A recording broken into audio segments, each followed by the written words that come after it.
All right, let's go on to methylene blue now, the supposed topic of this show. You mentioned what it was in the intro, but can we some more background and details about this molecule? It is a dye. But one of the reasons, or one of the things that it's still used for this day, and one of the first applications other than textile dyeing that it was discovered for is in laboratories. So they would use it as like a laboratory stain.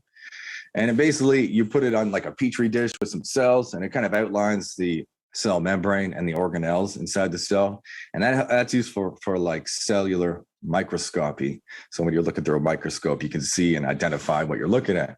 And it's still to this day, it's considered one of the best for that.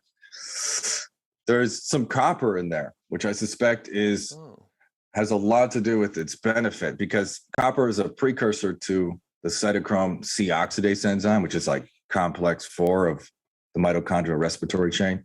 And so basically, if you don't have enough copper in your diet, you can't produce that essential enzyme, cytochrome C oxidase. And it seems to be that most people don't get enough. The RDA is way too low. Monsanto uses a pesticide that tends to pull the copper directly out of the soil selectively, from what I've researched too. So there's like this really important balance that I've been researching lately, Morley Robbins' book and others, that copper and iron. I'm not sure if you looked into this at all. Have you heard something about this in recent times or looked into that at all? Yeah, I've heard a little bit about copper and iron, and also the copper zinc ratio and other things like that. Yeah, so glyphosate, that's the Monsanto pesticide I was referring to, and that pulls right out of the soil the copper. So we're basically low on copper, and then they put iron, they fortify that in a lot of the grain products. So people tend to get a lot of iron and a little bit of copper, and there's this huge imbalance caused by that. Especially the iron, that tends to catalyze lipid peroxidation of like polyunsaturated fats, which is why I donate blood every 2-3 months. Yeah, I suspect the copper in the methylene blue, because it's kind of a bit of a copper supplement. That's one of the reasons, like biochemically, why it's very beneficial. But other than that, it's still kind of a mystery to me, and maybe to everyone, why it works so well. Yeah. Can you outline some of the properties and like how it works and what it does, like what it's most notable for? You mentioned antioxidant. I know there's like anti-pathogenic, antimicrobial properties. There's like mitochondrial protection, which is also related to antioxidant, but continue. Yeah, absolutely. So I said it's a mystery, like why it works, but we know how it works. We know exactly how it works. This is very well identified. So essentially, I'm not sure if you talk about this much on your show, but the idea that, mitochondria and their well functioning is the key to health. A high level of energy production in the body is the key to health. And if you look at like a puppy or a child, they're just like bursting with energy, running around the room. That is the epitome of health. That's what we're looking for. And if you feel that way, that's a good sign. And methylene blue tends to be a really good way to restore mitochondrial function when it's impaired. And I like to keep things as simple as possible. And so in the mitochondrial respiratory chain, which is the process inside every one of your cells of the conversion of the food that you eat into the energy needed to power every cell and every process in your body, there are 4 complexes in the mitochondrial respiratory chain, and they all are dependent on enzymes. And so basically repairing somebody's damaged mitochondrial health is kind of a matter of seeing where a break in that chain exists, and then giving some food or other intervention to repair that.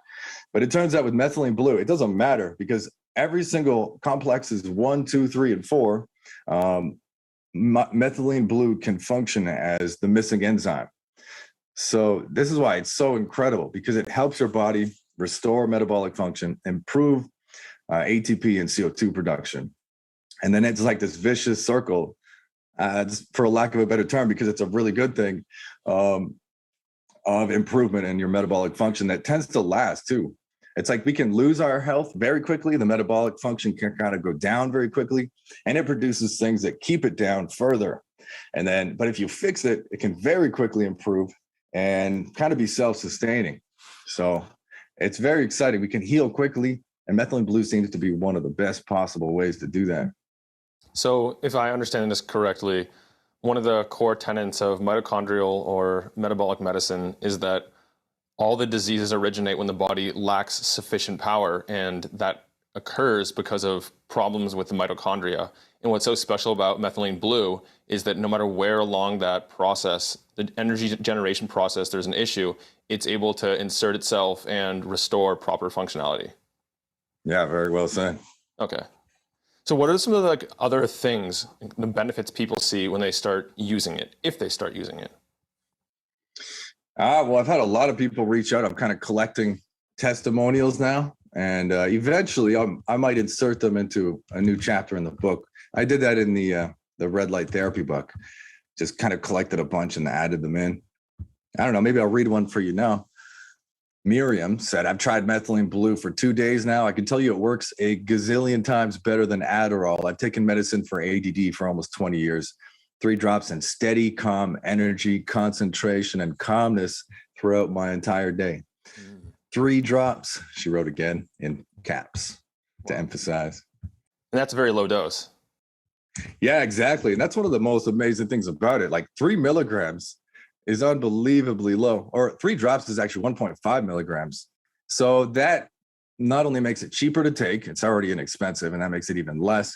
It also makes it safer because of the small amount you're taking. It's like the chances of anything happening there are unbelievably low.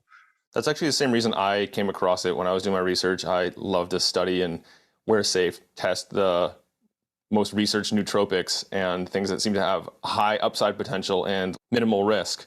And I came across methylene blue, and it seems like it's one of those included in a popular nootropic product called Transcriptions, along with a bunch of other things that help balance it out. But that's why I came across it for, like the clarity it offers, the energy, I guess if you have brain fog, it can help alleviate that. But that's the whole other realm that we didn't even discuss.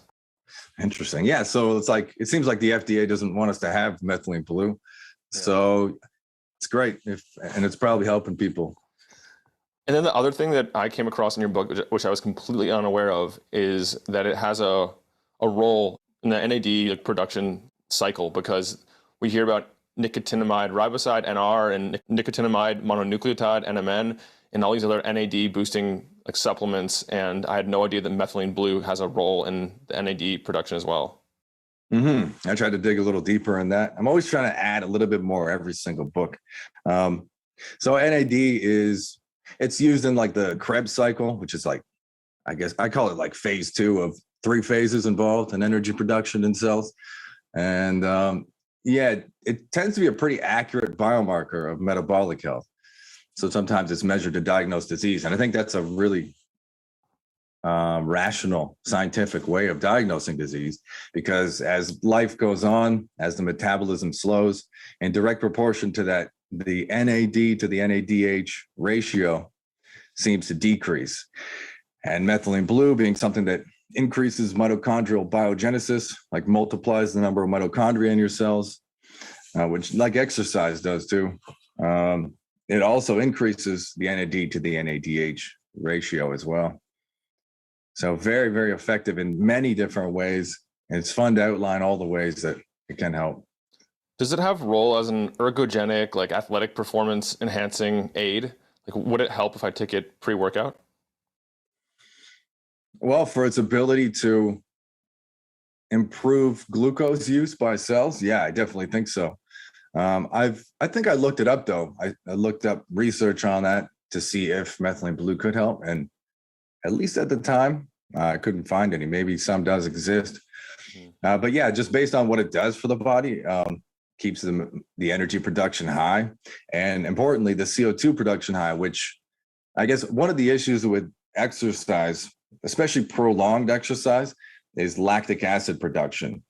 That's heavily involved in like cancer formation and angiogenesis, because it creates like this hypoxic condition. So CO2 inhibits lactate production, which is probably the most important thing. Bodybuilders, they actually talk about like, the pump, and they love that, how their muscles get inflated, and it does feel good. It looks good. But that's actually lactic acid production. So there's a lot of negative things about that, that having a high running metabolism or taking sodium bicarbonate, which mimics having a high running metabolism, can inhibit. So, yeah, I definitely think methylene blue would be a really good thing to prevent stress and help improve athletic performance. Oh yes, stress prevention. That's another use case for it. And I think I also read that it's a neuroprotectant.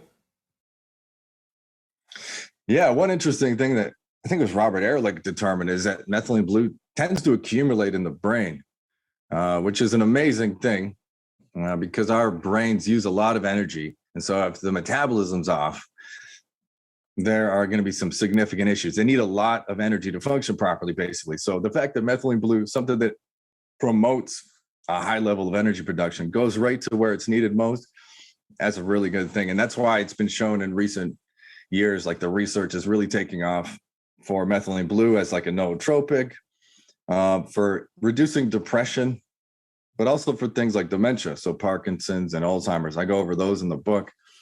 And even autism as well, it's been studied for, which has been shown increasingly to be a metabolic disease as well, which is methylene blue's specialty. So it's for its ability to switch back on oxidative energy production and also to function as an antioxidant. It is definitely very protective and restorative for the brain. Because of cytochrome C oxidase, if I take methylene blue and I go into the sun, will that have a more beneficial outcome than if I didn't? Yeah, and I think the only thing better would be to go to the Dead Sea, take methylene blue, and then float on that super saline water, which is basically magnesium chloride, and then with the sun beaming down on you. Oh, yeah. That's actually called balneophotodynamic therapy, one of the longest words I've heard today. I love it. Yeah, so all three will definitely synergize. Red light works on the cytochrome C oxidase, the complex 4 of the mitochondria. It doesn't seem to have any effect on 1 to 3 though, which methylene blue does, which is why I was just so blown away by that. I guess why so many people are. And now you can see why they would synergize together. They both act in approximately the same way. So your experience using methylene blue with phototherapy, whether that's natural sunlight or that's red light, what do you think? Like, do you know how it works and why it's more effective than doing either by themselves? Yeah, so it's because of the fact that red light and near infrared light tend to be absorbed by the cytochrome C oxidase enzyme, which tends to get inhibited, by the way, by nitric oxide. Mm-hmm. So it's like that's one of the probably my main reason why nitric oxide is not good for you. It inhibits cytochrome C oxidase. Find me any research, any scientist will say that's a good thing, then I'll be surprised because it's not. It shuts off energy production very well, like a switch. Mm. So both red light and methylene blue are the only two known substances or therapeutic interventions that I know of that can actually photo dissociate, and in the case of methylene blue, dissociate the nitric oxide from that specific enzyme, and then it upregulates its activity. So by taking both together, you're getting something taken that's flowing through your bloodstream that can do that, and it's affecting all the cells along the ways from your esophagus to your stomach, small intestine, and everything in the blood and your veins. And then, of course, the red light and the near-infrared light, they can penetrate many inches deep into the body. So that's amazing. You know, for 100% that that's pure. There's no excipients, unlike taking some oral supplements, which is one of the huge advantages. Yeah. It's a non-invasive procedure. So I think just to combine both of them, they're working in very similar ways, and it just seems to really synergize. And the research is showing that these days. Mm-hmm. What about methylene blue and memory? That seems like there's something there. Yeah, so there have been some studies on memory. I don't remember them specifically, though, so I don't even want to try because I like to be precise. This is why I like to write books rather than be on podcasts. Yeah. But I'm here anyways. It's enough to mention that it does have an effect on improving memory. Yeah, many different parameters, from like recollection of memory and the speed at which you can recall different things. So yeah, there have been some studies on that. They're all in the book. Anyone who's really interested in that, it's in perfect detail there with the studies referenced. Yeah, and I think it also has, like, from what I remember, I could be wrong, but it has an effect on certain neurotransmitters like acetylcholine esterase, the enzyme that breaks down the neurotransmitter of learning and memory, as it's often called, acetylcholine, and then also monoamine oxidase. Yes, monoamine oxidase, whatever the acronym is for it. Methylene blue in low doses actually inhibits that. Interesting though, in very high doses, it actually promotes it. But it's nothing to worry about because what is considered a very high dose to do that is enormous, and you would never take that much. Your whole head would be blue. The amount that's necessary that seems to be required and optimal is very, very little. But yeah, in those doses, it does inhibit that. And then acetylcholinesterase, for things like Alzheimer's and Parkinson's, the mainstream theory is that it's a lack of acetylcholine, but it's actually the exact opposite. And methylene blue having like an interesting life, reduction of stress, seems to break down the acetylcholine, which is what we're actually trying to do. And methylene blue does assist in that. I've got a very big section on that in the book under the Alzheimer's and dementia section. And what about serotonin and norepinephrine? Does it impact those neurotransmitters? I don't know if I've looked at that in particular, but what we're told about serotonin is not true. I've got a section in the book on depression, and the mainstream theory is that depression is caused by lack of serotonin. But it's funny, when I was researching the book for this, like even in the scientific literature, like published scientists are calling that theory the serotonin hypothesis, which is what it's called. They call that a conspiracy theory to sell SSRI drugs to a gullible public. There was just a huge meta-analysis that came out that also was debunking, I think it was this exact thing, the serotonin theory. And then also there was another one that came out about Alzheimer's and beta amyloid and all these things. A lot of interesting research coming out debunking a lot of the old established hypotheses. Ah, very good. Only problem is we'll never hear about them. But if for those who seek, they will find it and they will benefit. It's like we really, really are rewarded for our efforts when we seek truth in this life, it seems. And watching a podcast like yours is definitely one great way to do that. But yeah, as far as serotonin goes, things like stinging nettle, poison ivy, bumblebees, when they sting you, they use serotonin. And that's what's causing like the pain when you get stung by these, and that reaction, the inflammatory reaction. So that says pretty much all you need to know about serotonin and why increasing it's probably not a good thing. Yeah. And as far as methylene blue goes, I haven't looked specifically. There's probably some studies on this, though, but I suspect I would search up the enzyme that catalyzes the production of serotonin from tryptophan, and I'm guessing you will find that it inhibits that. The last and what I viewed as the most interesting, unexpected use of methylene blue is around fears and traumas, PTSD, phobias. It seems to have this like psychological effect that helps people work through things that have become a negative like biological stimulus. Yeah, there are like entire industries like growing around the idea of wanting to like eliminate past traumas and things in so many different ways, from like EFT tapping to like acupuncture and everything to do with your energy meridians to try to get rid of these old post-traumatic stress emotions that are just trapped inside of us. And so I really got to hand it to the scientists that thought of this. What a creative study and an important one. So yeah, I don't have all the details on this. The book definitely does, but there's been studies using methylene blue on like fear extinction, where they took human volunteers and the participants, like half of them got methylene blue, half didn't. And they put them in like very small containers. They were all claustrophobic. And then they like assessed their level of fear based on the claustrophobia from the confined space. And then they came back again and they assessed again to see if that methylene blue did anything, since it was in their system during the fear and the situation. Was that at all extinguished the next time? A wild hypothesis. It's amazing that that worked, because in some cases it did indeed. But in the preliminary study, like, it wasn't as clean cut as you might hope for, because it turns out the people that had really extreme responses the first time, in some of them it was worse the next time. But in the ones that were kind of in between, their fear extinction was increased by the methylene blue. Their fear was reduced, that is to say. it was extinguished by the drug. So it was kind of, it helped some people. It made it a little bit worse for some people, but that line of research continues on. And the next one that I found was a little more hopeful, and it did tend to extinguish fear of more people. So yeah, that line of research continues, and it's very hopeful, which is great, because I think if there's one thing that this world's great at, it's like traumatizing us in so many different ways.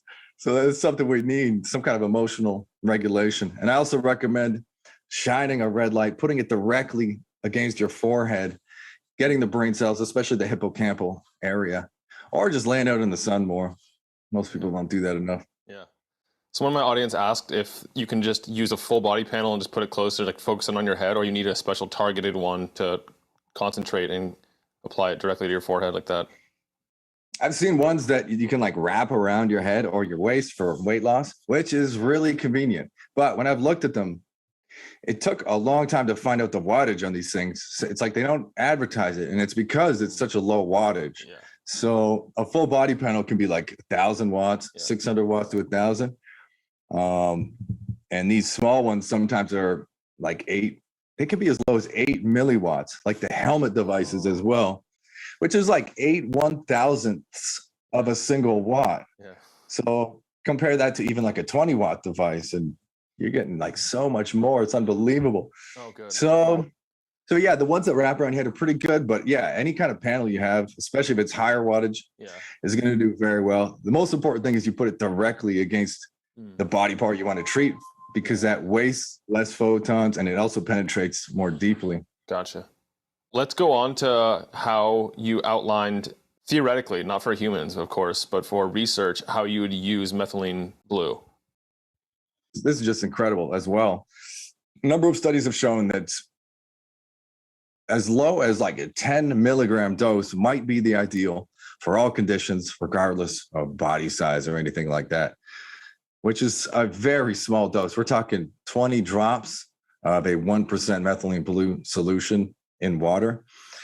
And it turns out that dose, just from a practical standpoint, I've been working with 100 people or hundreds of people over the past year who have been experimenting on themselves using methylene blue and like reporting the results. A 10 milligram dose seems to be best too, because when you put that in, I recommend orange juice and mix it up and drink it, it doesn't dye your teeth or mouth very much relative to a much higher dose, which definitely would become more of an issue. So it's like, not only is it a small dose, which is safer, it's cheaper, but it's also less of a problem as far as dyeing your mouth if you got to go out into public after.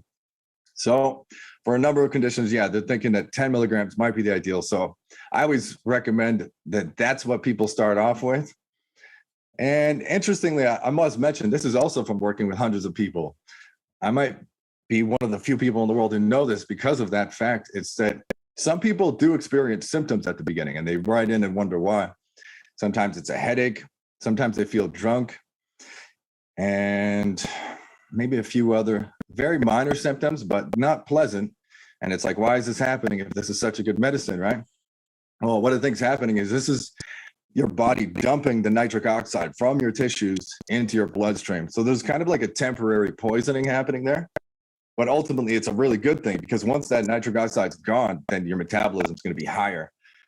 So if there are symptoms with that 10 milligram dose, it's important to understand that that's what's happening. And the way around that, you could not take some for a few days, although the methylene blue is protective as well. So I think it's probably good to continue, but maybe half the dose and give that a shot. And the thing is, it doesn't take too long before the nitric oxide is out of the body and the symptoms permanently subside. If you do get symptoms, you really needed the medicine and it's doing a lot of good. Just hang on there, half your dose, and continue. That's kind of what I've been saying, and it seems to be working really well. Yeah, I found that interesting, that it's a link that I failed to draw previously, that the more you increase nitric oxide, the lower your metabolism. Yeah, it seems to inhibit it in a number of ways. Simply by shifting off the cytochrome oxidase enzyme like that, there are a number of other things that happen, and it seems to be like stress and all the inflammatory mediators are all elevated as well.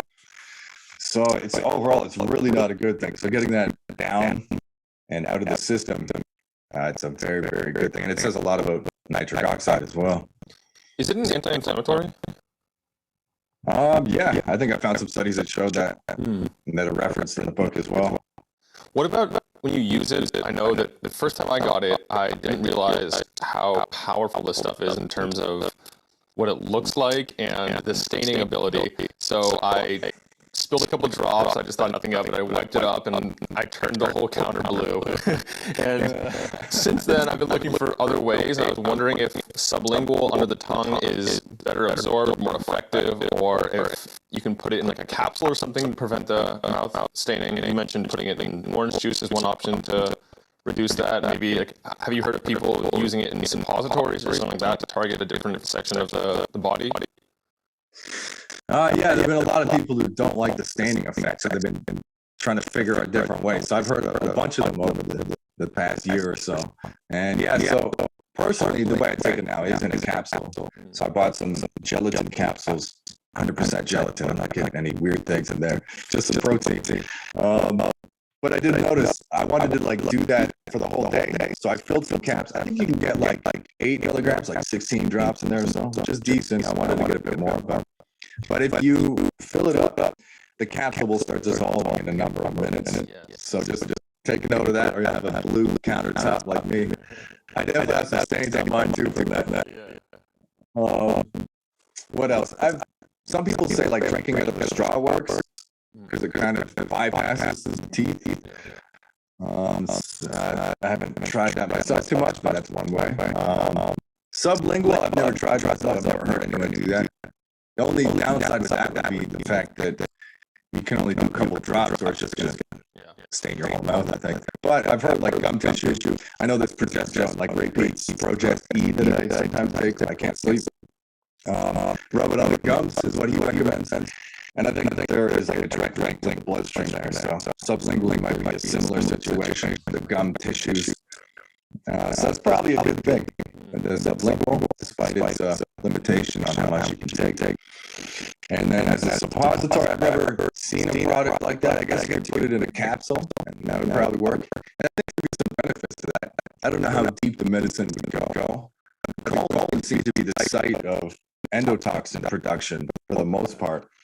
And so the fact that methylene blue is like antibacterial, antifungal, that could definitely come in handy, keeping bacteria levels down, and thus the production and conversion of undigestible starches in the diet into a poison known as endotoxin that would prevent that. It's a fairly potent antimicrobial, though. So I wonder if that would have like a discriminate effect on the colon, like the microbiome in the colon, or if it would just kill a lot, like a broad spectrum kind of thing. Yeah, that's a good question. It's been studied. When I researched it, I was just looking up to find different strains of bacteria and their effect, methylene blue's effect on them. And I didn't see any that it wasn't antibacterial towards. So I think it probably just wiped out the entire population, which I don't necessarily think is a bad thing. Anytime there's an industry making billions of dollars, like the one selling like $20 bottles of yogurt, I think we need to question whether that the hypothesis upon which their sales are based is true. And at the end of the day, I'm not convinced that there are good and bad bacteria. I think I think it all depends on what you eat, but if you eat the wrong things, it will get produced, it will get converted into some highly toxic things. Mm-hmm. Speaking of toxicity, what is the safety profile like for methylene blue? Can I have like 1 drop and then titrate up to maybe 10, 20 drops and see how that works? Or is there going to be an upper limit that I want to be wary of? Say I'm taking a medication or I'm sensitive. How do you go about that? Whenever someone like writes in and says, I'm taking this medication, will there be any interaction with methylene blue? I'm always like, ooh, I don't want to mess with those ones. But I just say, hey, first of all, of course, as my disclaimer says, well, it's not medical advice. Please don't confuse it for that. Yeah. But I always say, I don't think, and this has always been true, is I don't think there's been any specific studies on interactions between that specific drug and methylene blue.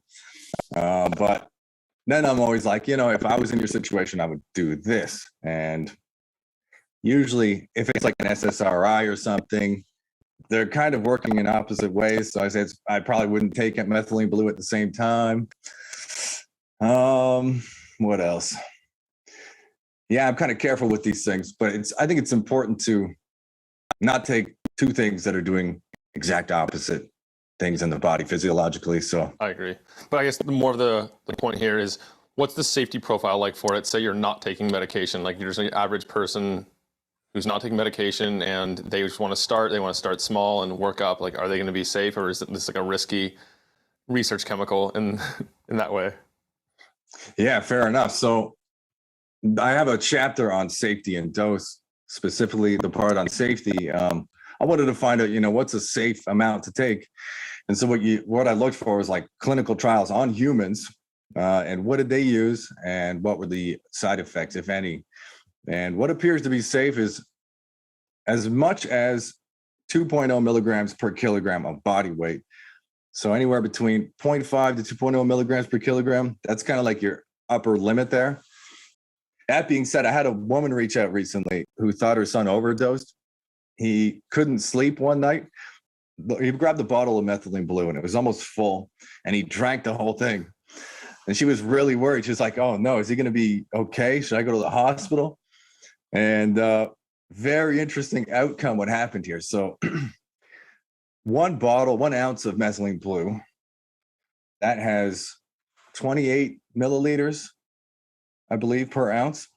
And in each milliliter, that's like 20 drops, 1 dropper full is 10 milligrams. So therefore, in 1 ounce, that's 280 milligrams.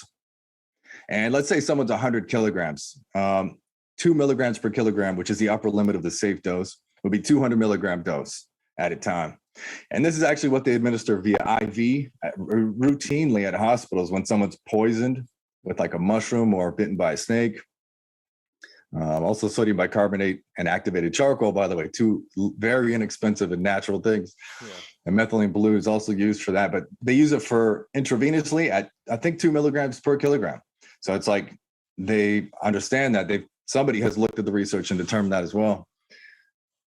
So that is, I would say, the upper limit. And a lot of people out there, when I was researching for the book to see how much was a good amount to take, they would recommend that, but it's really not practical. That's an unbelievable amount, especially if you're going to put it in a drink or something. Your mouth will be blue for like a few days. And that's why I was so happy to find out that many studies were showing that like as little as 10 milligrams. And Ray Peat says just a few milligrams is probably enough to get the nitric oxide inhibiting effect. But 10 milligrams might be, the ideal amount. So no need to take like 200 milligrams or 280 like that lady's son. And I'll tell you the end of that story too, by the way. So he ended up drinking that. She wrote in, she said, is he going to be okay? And I just told her what I told you, that is just a little bit more than the upper limit of what's safe. So it's like, he might get some negative symptoms, but if I had to guess, I would say he's probably going to be a lot better off. His body will metabolize that quickly and get rid of it. So if you don't notice any negative effects within the next 12 hours or so, he's going to be more than fine. And she wrote back and she said, you were right. He's definitely much, much better off now. Like, she noticed a lot of his symptoms went away. Wow.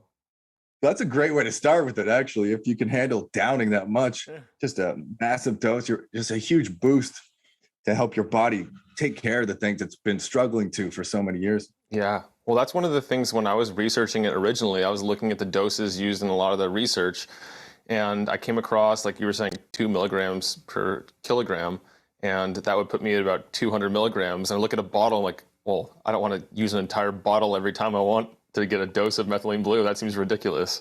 So I was happy to find that a smaller dose, according to you and Ray Peat and others, might have a lot of the similar effects of a larger dose. Yeah, absolutely. And the studies that suggested that 10 milligrams and one said 16 milligrams might be better, they hypothesized after that. But they found basically in that study that one group got 300 milligrams and one got 10. And they found that the one got 300 had no additional benefits over the cohort that just got 10. So that's really impressive. It makes it less expensive and just way more practical. So we couldn't have hoped for anything better as far as people who are looking to heal and not spend $1 million and dye their whole body blue. This is one of those ingredients that I feel like should go in every household's first aid kit because, as you just mentioned, it's been used in hospitals via IV effectively for treating poisonings, along with NaC, activated charcoal, and sodium bicarb, and a bunch of other things to like help protect the body from whatever it is and to offset like the metabolic dysregulation that can cause. It's been used in medicine for so long, and it also has like accepted uses outside of like self-experimentation. Adds some credibility to it. Yeah, absolutely. And there was one study I remember reading. It was talking about the UN recommended that hospitals from many different countries stockpile methylene blue because of how important it is. In fact, the UN put it on their list of the top 50 list of essential medicines. So very important medicine.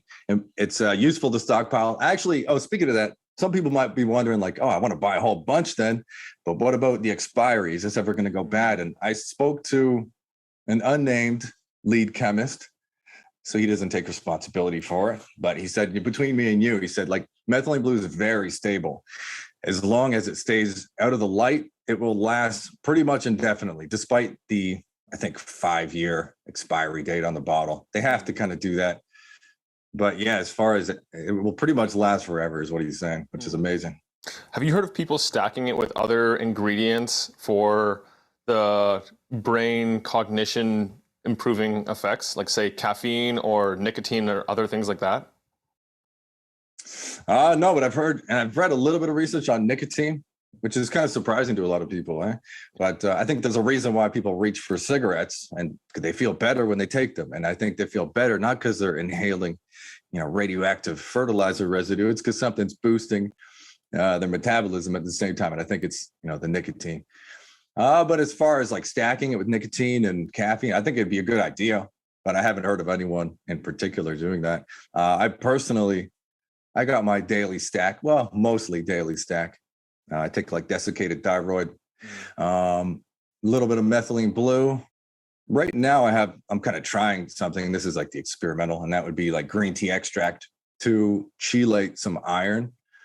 And I think inositol hexaphosphate, it's another iron chelator. So a couple of things to remove the iron when it's highest in the morning during stress. And I also take that as like a defensive compound when I'm eating like a muscle meat, which is higher in iron. That makes sense. To inhibit some of its absorption. Apparently the aspirin will inhibit tryptophan absorption, which gets converted to serotonin. So there's another strategy. And it also, I think, prevents iron absorption. It's like and also after dinner, I sometimes make like a homemade hot chocolate made with milk and cocoa powder, both of which inhibit iron absorption. So it's like all these things I'm kind of strategizing together to make the downsides of certain foods less prominent. So a lot of your ideas are controversial, and I love that because you back it up with research, and there's the hyperlinks to all of that in your books and on your website and everything. So that's great. And you've mentioned one name throughout this conversation more than any other, and that would be Dr. Ray Peat. How did you find him? Who is he, and why do you like his work? I love Dr. Ray Peat. I first heard about him from a friend who is an osteopath, and at the time she was doing the Autogenous Vonderplanets kind of diet. And if anyone doesn't know him, he's like a raw meat, honey and butter diet eater. And he'd eat like unripe bananas too, which I don't think is a good thing. But my friend who was trying his diet for a while, she kind of came out of that and learned about Ray Peat. And then she told me about Ray Peat. And I started reading his work, and I'm like, this is profound. I love it because the way he thinks, he doesn't just make things up like so many people out there do. If he says something, there is like a reason why. Somebody observed this, which doesn't mean it's true. But if we want to solve problems, solve health issues, that's the method, the approach we must take, the scientific method: observe, test, and repeat. So that's what Ray Peat seems to be all about. And yeah, his ideas, they're always controversial as well, but I think he's likely correct about a lot of them. And he's been talking about these things, which are just gaining popularity now for like decades and decades. Where do you find his work?